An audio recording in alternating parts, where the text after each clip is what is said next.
Estrutura, CI, que está contando com a presença e a participação do ministro Eduardo Braga, o ministro, ele sim, das Minas e Energias do Brasil. Uma audiência pública muito importante. O ministro está lá, acho que nesse momento está também o presidente Renan Calheiros, que foi até a comissão, para prestigiar a presença do nosso ministro aqui no Senado Federal. Uma sessão muito importante, cujo debate tem sido aberto e franco, senhor presidente. Tem sido porque a audiência acontece até neste momento, com a participação de muitos senadores e senadoras, questionando, apresentando opiniões ao ministro Eduardo Braga, que tem se mostrado muito solícito. O ministro iniciou a audiência fazendo uma apresentação geral de todo o trabalho e da política que vem sendo desenvolvida pelo Ministério de Minas e Energias.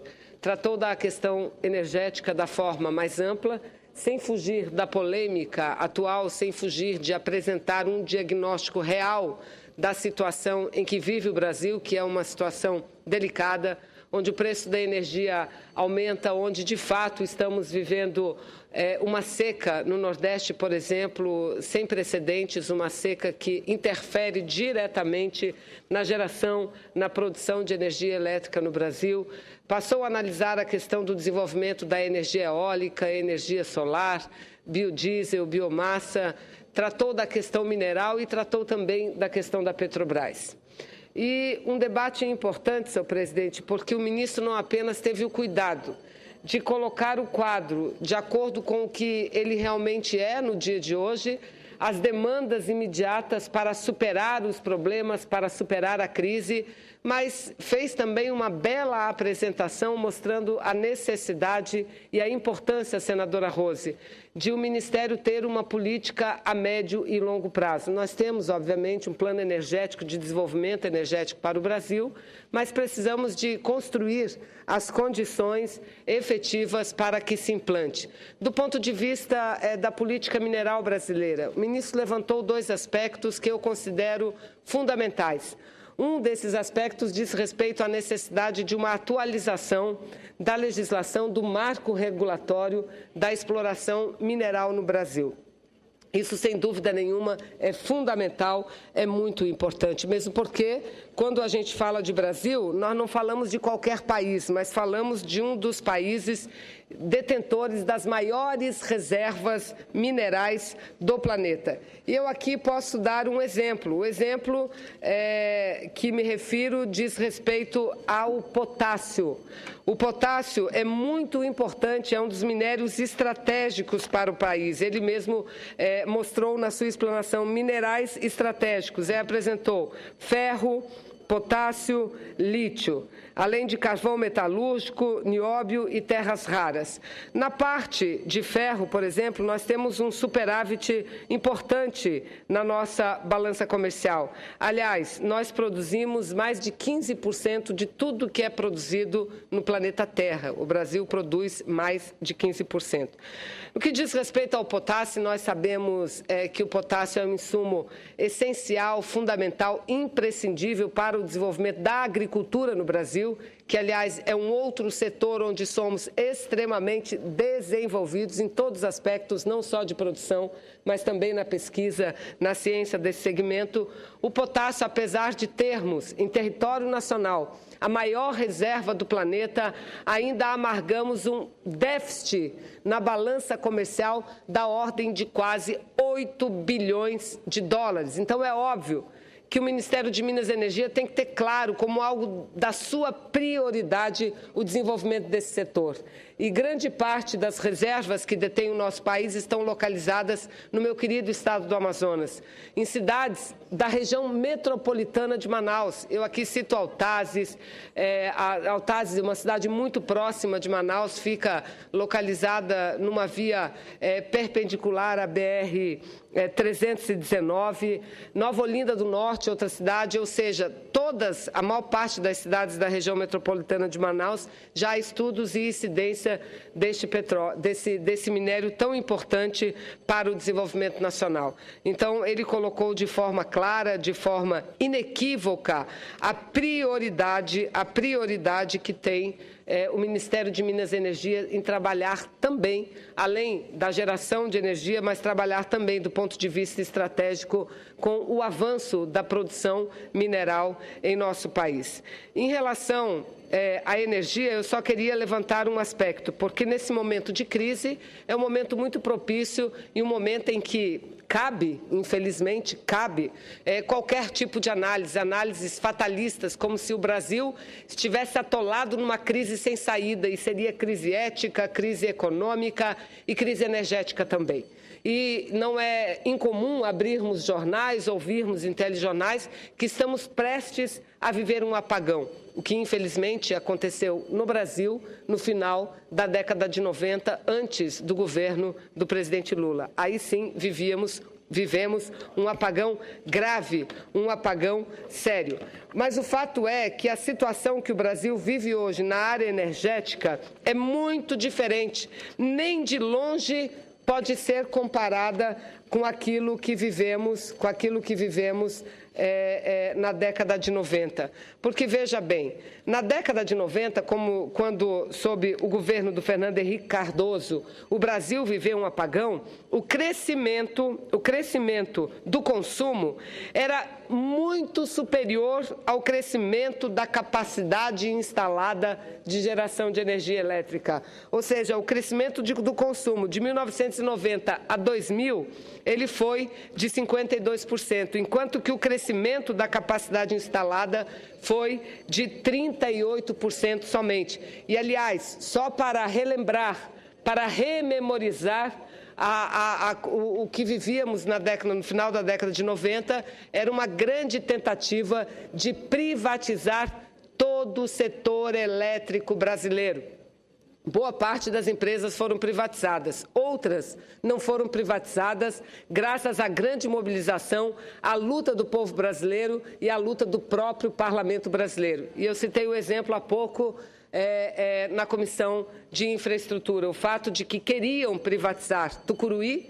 Tucuruí, para quem não sabe, é uma das maiores hidrelétricas do Brasil, a maior hidrelétrica do Norte já em funcionamento e a nossa galinha dos ovos de ouro, o que dá efetivamente um grande lucro ao Estado brasileiro. Pois bem, queriam privatizar Tucuruí, deixando de lado o restante do sistema ineficiente. Não permitimos com que isso acontecesse e nos mantivemos não só com Tucuruí como uma empresa estatal, mas uma empresa que aumentou posteriormente a sua capacidade de produção. Então, hoje, senhor presidente, qual é a nossa realidade? Um período de 2001 a 2014. É que o crescimento do consumo foi da ordem de 68%. 68%. Contra o crescimento da capacidade instalada de 76%. Senadores, vou repetir, a diferença do que acontecia no governo de Fernando Henrique e o que acontece agora. A capacidade instalada é superior ao crescimento do consumo de energia elétrica, ou seja, cresceu de 2001 a 2014 em 68%, e a capacidade instalada cresceu 76%. Há 2 décadas, final da década de 90, o que aconteceu? Capacidade instalada, crescimento de 38% contra um crescimento de consumo de 52%. Então, nós não temos perigo de viver um apagão. Não temos esse perigo. Aliás, o Ministério vem respondendo com muita propriedade. Eu aqui não estou dizendo que não houve algumas falhas, que não houve alguns problemas. É óbvio, problemas, falhas, mas a política é a política acertada. A política do Estado brasileiro, em parceria com o setor privado, investir na sua capacidade instalada. Agora, jamais o Estado abrindo mão da sua responsabilidade. O segundo ponto que considerei muito importante, aliás, e teve uma exposição extremamente competente do ministro Eduardo Braga, diz respeito à Petrobras. Porque logo de início questionado foi a respeito da necessidade de termos ainda e mantermos a lei que estabelece a partilha de petróleo para o pré-sal. Essa é a verdadeira grande polêmica que envolve a Petrobras. De mantermos a lei que exige o conteúdo nacional para as empresas, o percentual de 30%, e de mantermos a Petrobras como operadora do petróleo no pré-sal, operadora exclusiva. Isso não é só uma polêmica, não, e eu tenho vindo muito à tribuna para dizer isso, que o que está em jogo não é só, e aliás, isso talvez seja o pano de fundo do combate à corrupção, não. O que muita gente quer, principalmente aqueles que estiveram no poder no passado, é aproveitar deste momento de dificuldade, de fragilidade da Petrobras para enfraquecer a empresa, para mudar o sistema de partilha no pré-sal, para acabar com o sistema de conteúdo nacional nessa área do segmento de petróleo e gás de nosso país. E tem aqui 2 projetos de leis que tramitam, um do final de 2014 e um agora do ano de 2015. Projetos de lei de autoria, respectivamente, do senador Aloysio Nunes Ferreira e do senador José Serra. Eles têm a opinião deles, que eu respeito, mas com as quais não tenho nenhuma concordância, pelo contrário, porque falar em Petrobras hoje é falar no futuro do Brasil. O Brasil, como pátria educadora, só será efetivamente um país a investir pesadamente na juventude e na educação se mantivermos uma Petrobras forte, se mantivermos o sistema de partilha, se mantivermos o fundo social com 75% desses recursos do petróleo voltados para educação e 25% para a área da saúde. Então, esse é o debate no qual o povo brasileiro tem que se envolver, porque é o futuro do Brasil que está em xeque, é o futuro do Brasil que está em jogo. Aliás, numa das justificativas dos projetos, a justificativa dos projetos diz o seguinte: o momento é de dificuldade, é muito problema de escândalo e muito escândalo de corrupção, muita roubalheira. Ora, nós não podemos confundir a questão do conteúdo nacional, do crescimento das empresas, com corrupção ou com reserva de mercado, como diz o ministro, não. Mas não é acabando com o doente, matando o doente, que nós vamos acabar com a corrupção. Pelo contrário, nós temos que fortalecer o doente, que é a Petrobras, que ela sim é a maior vítima, para fazê-la renascer ainda mais forte do que é. E o que me chamou a atenção na justificativa de um desses projetos é que diz que as dificuldades para que a empresa acesse ou acessar, para que ela acesse financiamento no mercado para poder fazer frente às suas atividades estão muito restritas, quase que impossibilitadas. Ora, a Petrobras acaba de acessar uma linha de financiamento de 3,5 bilhões de reais junto ao Banco de Desenvolvimento da China. Por quê? Porque a Petrobras é empresa grande, porque a reserva que nós temos de petróleo no Brasil é muito grande. Isso tudo acontece em momento de muita dificuldade, em que o preço do barril do petróleo cai de 100, 120 dólares para menos de 50 dólares. Mesmo assim, senhores senadores e senadoras, a Petrobras vem aumentando a sua produção, vem ganhando prêmios importantes, e é isso que a gente quer. A gente precisa debelar a corrupção, mas a gente precisa fazer isso fortalecendo aquilo que é do Brasil, do Estado brasileiro e do povo brasileiro, que é a Petrobras. E creio que a vinda do ministro Eduardo Braga hoje foi muito importante, porque não apenas ele, mas ele, tendo toda a sua equipe...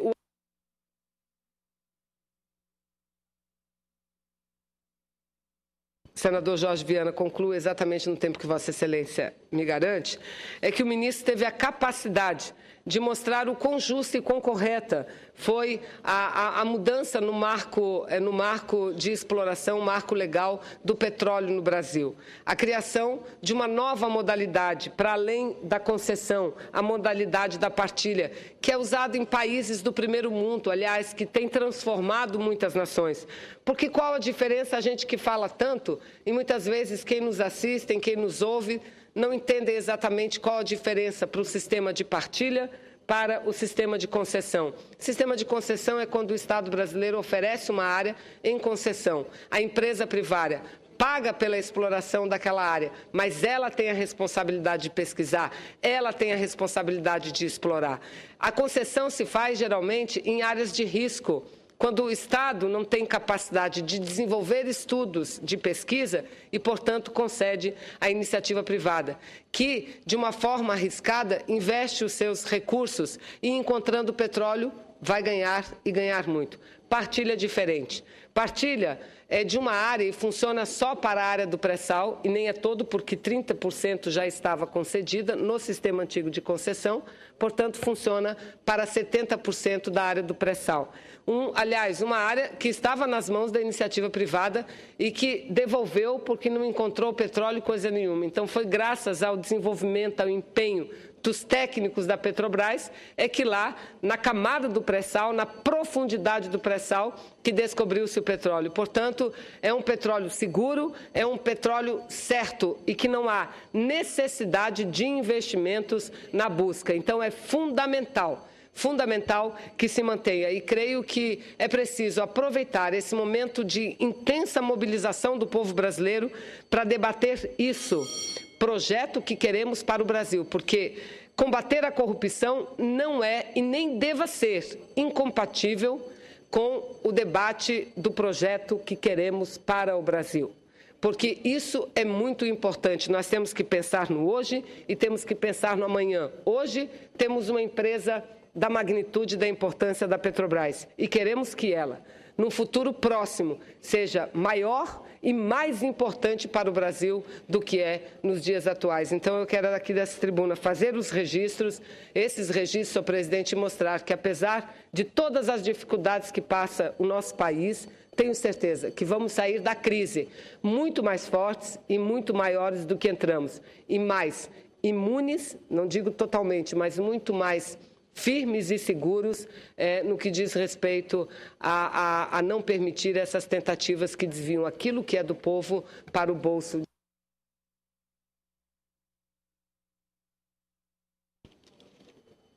Perdão, senadora Vanessa, e parabéns pelo pronunciamento de Vossa Excelência, que, como sempre, faz a defesa do Estado brasileiro, que tem eficiência, mas que esteja a serviço do povo brasileiro, como uma empresa que é a nossa Petrobras, que não pode ser confundida, como tem sido por alguns, como uma empresa qualquer que precisa ser privatizada, e muitos disfarçadamente se dizem defensores da Petrobras, mas no fundo estão fazendo valer seus interesses de tirar das mãos do povo brasileiro essa empresa que, com o pré-sal, vai certamente estar na base do país novo que nós vamos ter, com o fortalecimento da educação que vai vir da exploração de um recurso finito que é o petróleo. Então, parabéns, senadora Vanessa. A senadora... O senador Crivella.